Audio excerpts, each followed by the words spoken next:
जय श्री कृष्ण मित्रों। हवे त्रिकोणमितिमां एवो स्टेज आव्यो छे के हवे जो हूँ तमने तमारी टेक्स्टमां आपेला दाखलाओ सीधा गणावीश तो एक साथे घणी बधी रीतो एमां उमेराय छे। बराबर, एक साथे 30-40 सूत्रों मारे तमने आपवाना छे, तमारे पाका करवाना छे ने एक साथे एप्लाय करवाना। बराबर, एटले खूब अघरू पड़शे। तो हूँ हवे मारी सिस्टमथी भणावीश आ चेप्टर। तमारे मात्र फॉलो करवानुं छे। टेक्स मां दाखलाओ बहु ज ओछा छे, आपणे एनाथी पूरुं नहीं थाय एटले वधाराना दाखला कम्पल्सरी गणवा पड़शे अने एना उपर ज जशुं। तो आजे जे गणावुं छुं थोड़ुंक बेઝિક लઉં છું કે જે 10મા ધોરણની અંદર તમે ભણી ગયા છો એને પાછા રિવાઇઝ કરું છું। બરાબર, ઘણા લોકોએ એમાંથી જે સાબિતીના જે દાખલા હતા 10મા ધોરણની અંદર એ કદાચ ન કર્યા હોય તો એ રિવાઇઝ થઈ જાય અને અમુક દાખલાઓ છે એ સિમ્પલ છે। દાખલા તરીકે પહેલો આજનો દાખલો લઉં છું, એની અંદર આપણી પાસે આવું કંઈક છે કે ભાઈ સાઇન થીટા બરાબર 3/5 છે, ટેન આલ્ફા બરાબર છે 1/2 અને થીટા જે છે એ આવું આપેલું છે π/2 થી પાઈ, એટલે કયું ચરણ થયું? આ બીજું ચરણ થયું। બરાબર, આ ખાસ યાદ રાખવાનું છે। અત્યાર સુધી આવી બધી જે કાંઈ વાતો હતી ધ્યાનમાં ન લેતા, પણ હવે ખાસ જોવું પડશે। અને આ જે છે એ પાઈથી આલ્ફા જે છે એ પાઈથી 3π/2ની વચ્ચે છે, એટલે તમારું ત્રીજું ચરણ થયું। બરાબર, તો આપણે 4 tan થીટા માઇનસ √5 સેક આલ્ફા આની કિંમત શોધવાની છે આપણે। અહીંયા બે અલગ અલગ એંગલ છે, એક થીટા એંગલ છે ને એક આલ્ફા એંગલ છે। સૌથી પહેલાં વાત કરીએ આપણે થીટામાં કે બીજા ચરણમાં છે। થીટામાં મારે અહીંયા ટેન થીટા જોતું છે, સાઇન થીટા આપેલું છે, એટલે હું પહેલાં કોસ થીટા મેળવી લઉં કે ભાઈ cos square theta is equal to 1 minus sine square theta. 1 minus sine square કરીશ એટલે 9/25, તો આ મને મળશે 16/25। તો કોસ થીટા એટલે આવશે 4/5, પણ એ પ્લસ આવશે કે માઇનસ આવશે? તો કે માઇનસ, કારણ કે બીજા ચરણનું બિંદુ છે, બીજા ચરણમાં કોસ ઋણ હોય। સાઇન અને કોસ મારી પાસે છે એટલે હું ટેન થીટા મેળવી લઈશ। ટેન થીટા એટલે મારા માટેનું સૂત્ર છે સાઇન થીટા છેદમાં કોસ થીટા। સાઇન થીટા 3/5 છે અને અપોન -4/5, તો ટેન થીટા મારા માટે આવશે -3/4। આ આપણું ટેન થીટા થઈ ગયું। હવે થીટાના જે કાંઈ ખૂણાઓ શોધવા હતા એ મળી ગયા છે। હવે હું આલ્ફા માટે વાત કરું કે ભાઈ ten alpha is equal two 1/2 છે અને ચરણ છે ત્રીજું। આલ્ફા માટે મારે જોઈએ છે સેક આલ્ફા, તો આપણી પાસે એક સૂત્ર છે જ તે કે ભાઈ tan square alpha plus 1 is equal to sec વર્ગ આલ્ફા। તો સેક વર્ગ આલ્ફા ટેન સ્ક્વેર એટલે 1/2નો સ્ક્વેર કરો એટલે 1/4 પ્લસ 1, તો સેક વર્ગ આલ્ફા ઇઝ ઇક્વલ ટુ 5/4, તો સેક આલ્ફા મને મળશે -√5/2। માઇનસ એટલા માટે કારણ કે આપણે જે શોધવાનું છે એ ત્રીજા ચરણની વાત કરી છે। ત્રીજા ચરણમાં ટેન અને કોટ સિવાયના વિધેયો ઋણ હોય। હવે તમારે જે કિંમત શોધવાની છે કઈ છે? તો કે મારે કિંમત શોધવાની છે 4 tan થીટા માઇનસ √5 સેક આલ્ફા। બરાબર, કિંમત મૂકી દઈએ। આ 4 tan થીટા મને મળ્યા છે -3/4, બરાબર, -√5 અને સેક આલ્ફા મને મળ્યા છે -√5/2। આ માઇનસ 2 કેન્સલ કરું છું, ખાલી 2 દુ 4, 2 દુ 4 એવી રીતે, -6/2 અહીંયા છેદ સરખો રહે ને એટલા માટે, +5/2, તો આ મને મળશે -1/2। આ આપણો આન્સર આવ્યો। ક્લિયર? સેકન્ડ એક્ઝામ્પલ છે એ થોડોક સાબિતી જેવો છે। એની અંદર તમારી સાથે વાત કરી છે કે ભાઈ sec theta plus tan theta બરાબર પી હોય તો સેક થીટા ટેન થીટા અને સાઇન થીટા પીના સંદર્ભમાં મેળવો. પીના સંદર્ભમાં મેળવો એનો મતલબ કે પી ના સ્વરૂપમાં મેળવો. હવે સેક વત્તા ટેન આપેલું છે. જો આમાં છે ને કોસેક વત્તા કોટ હોઈ શકે, કોસેક ઓછા કોટ હોઈ શકે, સેક ઓછા ટેન હોઈ શકે, પણ તમારે યાદ રાખવાનું છે કે આપણી પાસે એક સેક અને ટેનનું નિત્યસમ છે. કયું નિત્યસમ છે? તો મારી પાસે કંઈક આવું છે કે સેક વર્ગ theta minus ten square theta is equal to 1 છે. હવે આ એકવાર ઓછા એકવાર વત્તા કરવું તો sec theta minus tan theta અને એક આવશે sec theta plus tan theta. હવે જો આ જ રીતે કોસેક માઇનસ કોટ હોઈ શકે અથવા કોસેક પ્લસ કોટ હોઈ શકે, તો કોસેક અને કોટનું પણ નિત્યસમ છે, તો આપણે એને લઈશું. હવે મને અહીંયા sec plus tan is equal to P આપેલા છે, તો હું લખીશ કે ભાઈ sec theta minus tan theta into P is equal to 1. તો sec theta minus tan theta is equal to 1 upon P. આ તમારું એક સમીકરણ થઈ ગયું. એક આપણને આપેલું છે. હવે આ બંને સમીકરણનો લોપ લઈ લઉં છું, બરાબર.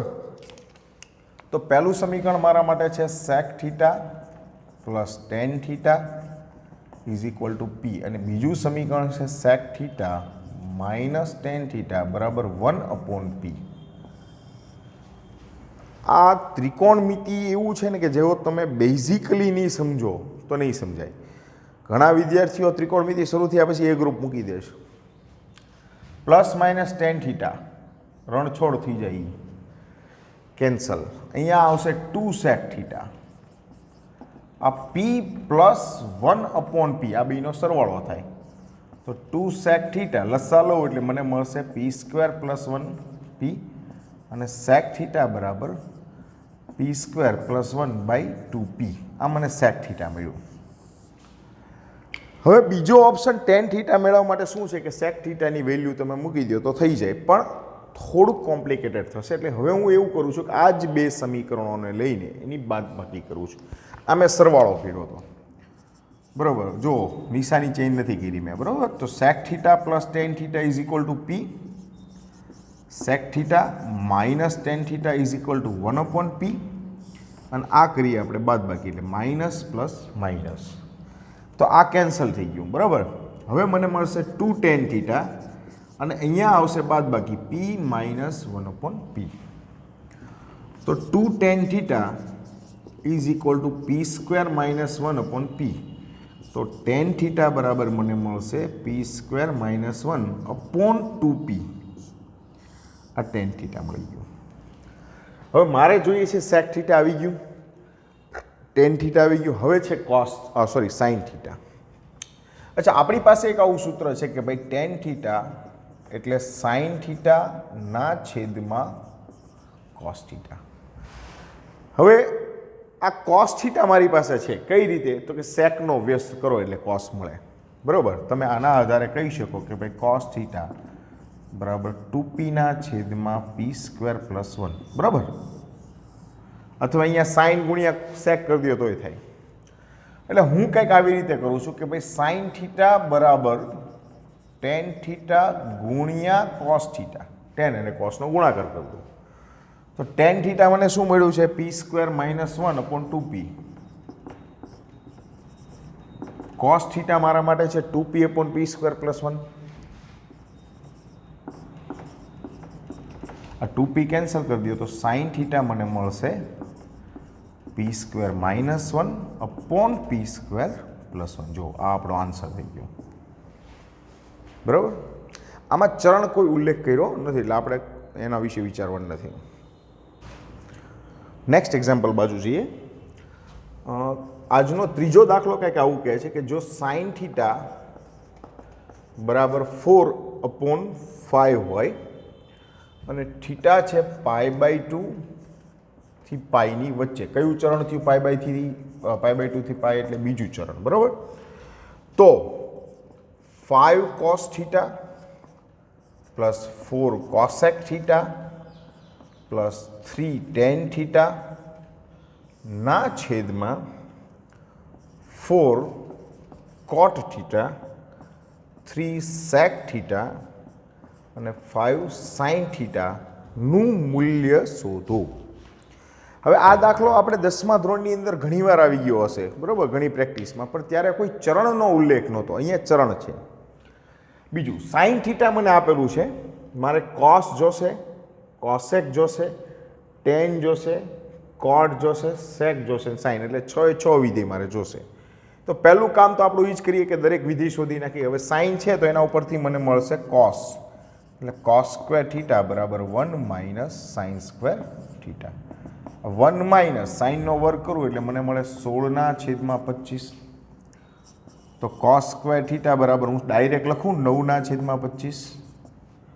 વર્ગમૂળ કાઢું એટલે બીજા ચરણમાં હોય તો બીજા ચરણમાં ઓલ ST મુજબ S, એટલે સાઇન અને કોસેક પ્લસ હોય, બાકી બધા માઇનસ હોય, એટલે કોસ આપણા માટે ઋણ થશે. હવે આના આધારે ટેન થીટા મળી જાય. કઈ રીતે કે ભાઈ ટેન થીટા એટલે થાય સાઇન થીટા છેદમાં કોસ થીટા. સાઇન થીટા મને આપ્યા છે 4/5 અને આ છે -3/5. તો ટેન થીટા આપણા માટે આવ્યું -4/3. ચલો, આ ટેન થીટા પણ મળી ગયું. એટલે 3 વિધેય આપણી પાસે આવી ગયા, 1, 2 ને 3. હવે ત્રણેયના વ્યસ્ત જ બાકી રહ્યા. તો સાઇનનો વ્યસ્ત કરું એટલે કોસેક મળે, બરાબર. કોસેક થીટા એટલે 1/sin થીટા. આ 1/sin થીટાનો વ્યસ્ત કરું એટલે સીધું મૂકી દઉં, 4/5 છે તો આ આવશે 5/4. આ મને મળ્યું કોસેક. હવે કોસેક પ્લસ જ હશે કારણ કે બીજા ચરણમાં સાઇન અને કોસેક પ્લસ હોય. કોસનો વ્યસ્ત છે સેક, એટલે સેક થીટા બરાબર 1/cos થીટા. તો સેક થીટાનું મૂલ્ય આવશે, આનો વ્યસ્ત કરું એટલે મને મળશે 5/3, પણ માઇનસ કારણ કે બીજું ચરણ છે. અને એ જ રીતે ટેનનો વ્યસ્ત કરું એટલે મને મળે કોટ. તો કોટ થીટા બરાબર 1/tan થીટા કોટ થીટા -3/4.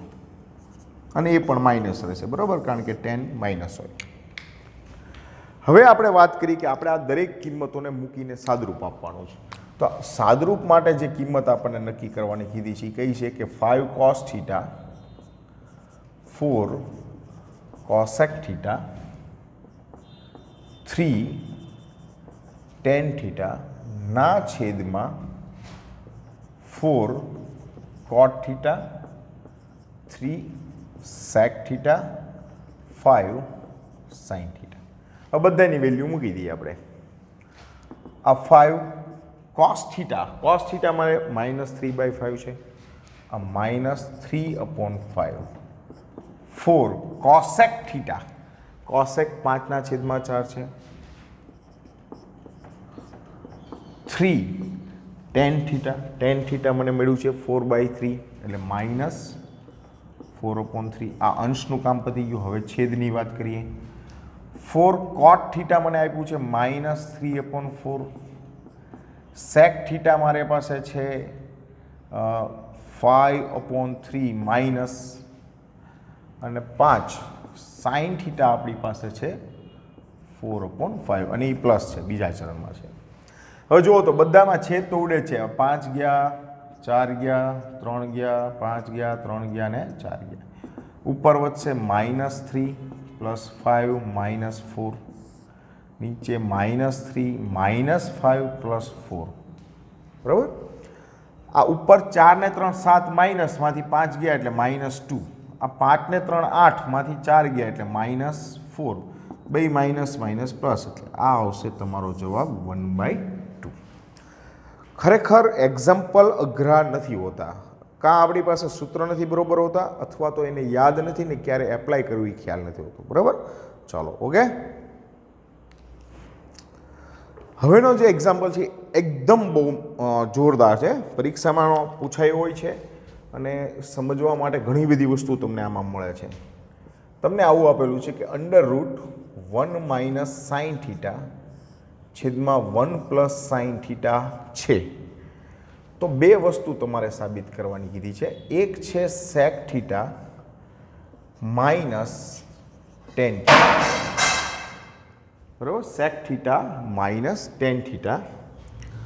આ તમારા માટે છે 0 થી π/2ની વચ્ચે. બીજું છે -sec theta plus tan theta, અને આ તમારને આપેલા છે કે જ્યારે થીટા ત્રીજા ચરણમાં હોય ત્યારે. બે વસ્તુ સાબિત કરવાની છે. તો સૌથી પહેલી વસ્તુ કે અહીંયા જે આપણે પ્રૂવ કરવું છે એ કયું છે કે આપણને આવું કીધું છે કે 1 - sin theta upon 1 + sin theta છે. હવે નો આને કાંઈ બીજું સૂત્ર લાગુ પડે, નો નિત્યસમ લાગુ પડે, એટલે હું અહીંયા કરણી કરું છું છેદની, એટલે 1 - sin થીટા વડે ઉપર નીચે ગુણી નાખું છું. બરાબર? એટલે પહેલું આવશે 1 - sin થીટાનો સ્ક્વેર, નીચે 1 - sin સ્ક્વેર થીટા. આ દાખલો 10માં આવતો પણ શોર્ટમાં પતી જતો, કારણ કે આપણે ચરણનો ઉલ્લેખ કરવાનો નહોતો. હવે 1 - sin સ્ક્વેર એટલે આવશે cos સ્ક્વેર થીટા. હવે વર્ગમૂળ લેવું છે. વર્ગમૂળ લેશું ને એટલે ઉપરના ભાગમાં 1 - sin થીટા છે. સાઇન ક્યારેય એકથી વધતું નથી, એટલે એ ઓલવેઝ પ્લસ જ થશે, એટલે એની ચિંતા નથી. આપણે સીધું એનું વર્ગમૂળ લઈ લઈએ કે 1 - sin થીટા છેદમાં cos થીટા. હવે કોસનું વર્ગમૂળ લઈએ એટલે ચરણ કયું છે જોવું પડે. આપણી પાસે બે ઓપ્શન છે. એક છે 0 થી π/2, એટલે એમાં પહેલું ચરણ આવ્યું અને પહેલા ચરણમાં બધા જ વિધેય પ્લસ હોય એટલે cos થીટા પ્લસ લઈએ. ક્યારે? કે 0 થીટા π/2. આ એક ઓપ્શન છે.